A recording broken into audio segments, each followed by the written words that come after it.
ভারতের পুরাণ ও ইতিহাসের অজস্র রহস্যময় কাহিনী আমাদের মনোমুগ্ধ করে।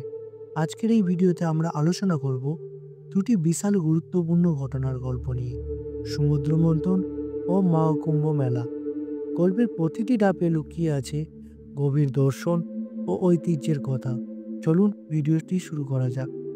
সমুদ্র মন্থনের কাহিনী আমাদের পুরাণে খুবই জনপ্রিয়।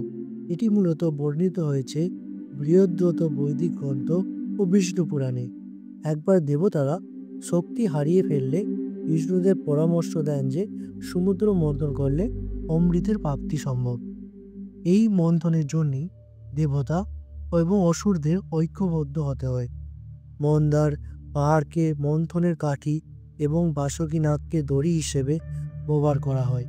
কিন্তু সমুদ্র মন্থনের সঙ্গে সঙ্গে বের হতে শুরু করে ভয়ঙ্কর বিষ।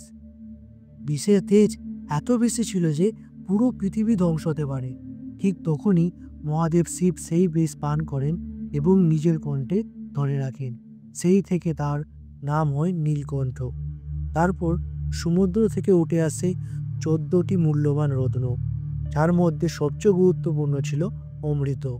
কিন্তু তখন শুরু হয় দেবতা ও অসুরদের মধ্যে অমৃত দখলের লড়াই।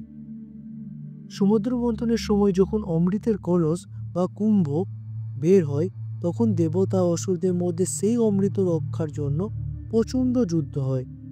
বলা হয় অমৃত রক্ষার সময় কলস থেকে 4 জায়গায় অমৃত পড়েছিল: প্রয়াগরাজ, হরিদ্বার, উজ্জয়িনী ও নাসিকে।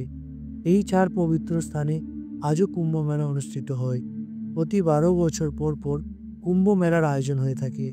লক্ষ লক্ষ মানুষ এই কুম্ভ মেলাতে আসে এবং গঙ্গা স্নানে অংশ নেন, যা তাদের পাপ মোচন ও মুক্তি প্রদান করে।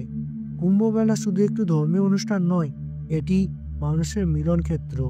আধ্যাত্মিক চর্চা, সংস্কৃতি এবং ঐতিহ্যের মেলবন্ধন এই মেলা। সমুদ্র মন্থন আমাদের শেখায় ঐক্যের মাধ্যমে যে কোনো অসম্ভবকে সম্ভব করা যায়। আর কুম্ভ মেলা আমাদের শেখায় বিশ্বাস, ভক্তি এবং পবিত্রতার মাহাত্ম্য। আপনাদের এই কাহিনী কেমন লাগলো কমেন্টে জানান এবং চ্যানেলটি সাবস্ক্রাইব করতে ভুলবেন না। ধন্যবাদ।